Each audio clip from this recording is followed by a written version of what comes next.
Sabe quando a gente olha para uma obra pública e tem aquela sensação de que ela segue um ritmo, umas regras completamente diferentes de uma obra particular? Pois é, a resposta para isso está nos contratos administrativos. E olha, a nova Lei 14.133 veio para mudar as regras desse jogo.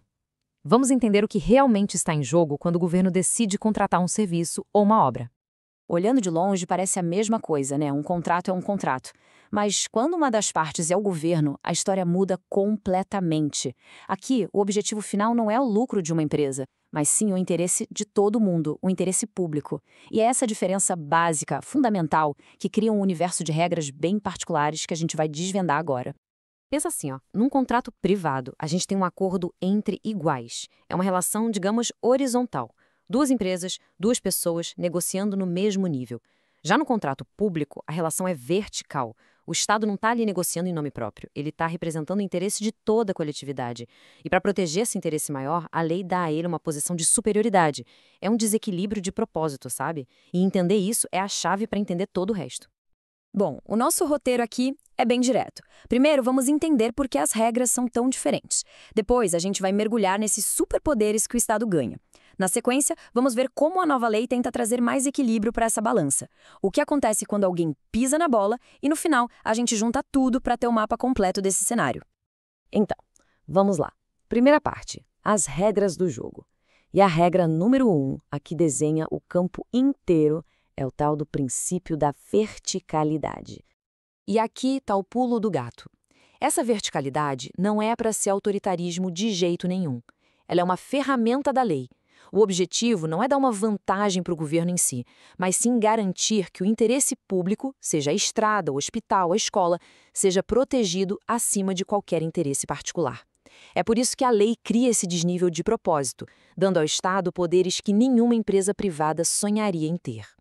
Vamos para a segunda parte, os superpoderes.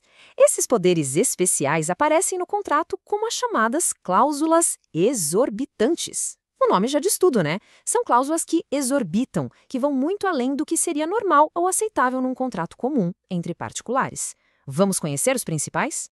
Agora, olha que loucura isso aqui. É o poder de mudar as regras com o jogo já rolando.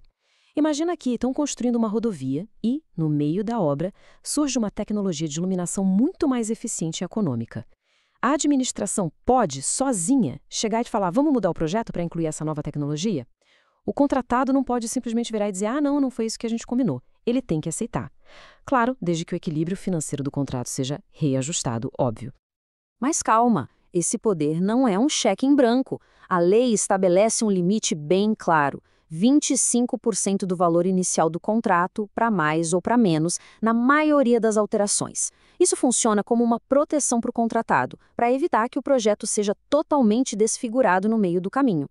Em alguns casos, como reformas, esse teto pode chegar a 50%, mas a regra é clara: o poder tem limite. E aqui a gente tem outra diferença gritante do mundo privado. Pensa bem, se um cliente seu atrasa o pagamento, você pode suspender o serviço quase na hora.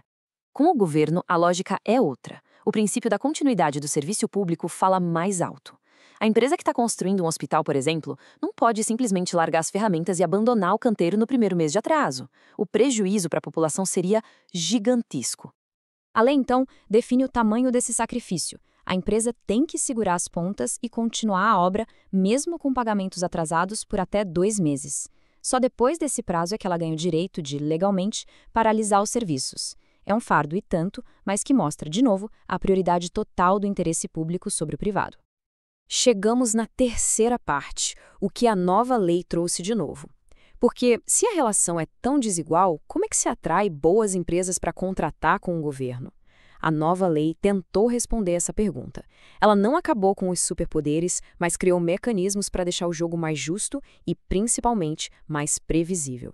O foco agora é em risco e equilíbrio. Essa aqui é, talvez, a maior inovação da lei, a matriz de risco. Sabe aquele jogo de empurra que acontece quando dá um problema? A matriz tenta acabar com isso. Antes mesmo de o contrato começar, as duas partes sentam e colocam no papel o que pode dar errado aqui. Um atraso na licença ambiental? Uma variação muito brusca do dólar? Encontrar um sítio arqueológico no terreno? E o mais importante, quem vai pagar a conta se cada um desses problemas acontecer? E olha só que legal como isso funciona na prática. Veja o exemplo. Atraso na licença ambiental. A matriz já define que esse é um risco da administração. Se isso rolar, a empresa contratada tem o direito de ter o prazo e os custos reajustados. Por outro lado, se um risco que foi colocado na conta do contratado acontece, tipo uma greve dos seus próprios funcionários, aí ele não pode pedir reequilíbrio. Isso traz uma previsibilidade que antes não existia. Muito bem, quarta parte. E quando o contrato dá errado? A matriz de riscos ajuda a gente a lidar com os imprevistos. Mas e quando o problema é um descumprimento claro deliberado do contrato? Bom, aí entram as sanções. E elas são pesadas, viu? E aplicadas diretamente pelo poder público. É fundamental entender a diferença entre essas duas punições. O impedimento de licitar é sério, mas o efeito dele fica restrito àquele órgão que aplicou a punição.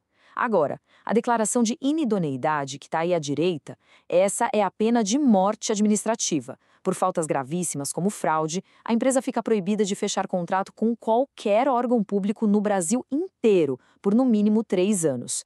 É uma sanção com alcance nacional e o impacto que pode ser devastador para uma empresa.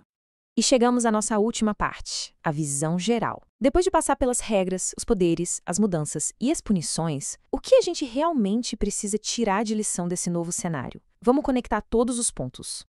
Resumindo tudo em 3 pontos. Primeiro, esse poder maior do Estado não é um detalhe, é a regra fundamental que estrutura qualquer contrato público. Segundo, a nova lei não acaba com esse poder, mas tenta deixar ele mais inteligente e previsível com a matriz de riscos, dividindo o jogo de uma forma mais clara. E terceiro, para quem não joga limpo, as punições são feitas para desestimular de verdade, com o poder de paralisar uma empresa em nível nacional. E isso tudo nos deixa com a grande pergunta para o futuro. No papel, a nova lei é uma baita tentativa de criar contratos mais inteligentes, mais justos. Mas ferramentas como a matriz de risco exigem uma maturidade, uma preparação muito grande, tanto de quem contrata quanto de quem é contratado. A dúvida que fica no ar é: essa nova sofisticação vai realmente gerar mais eficiência e obras melhores para a população ou vai acabar criando só mais complexidade e burocracia? O sucesso dessa modernização toda depende, no fim das contas, dessa resposta.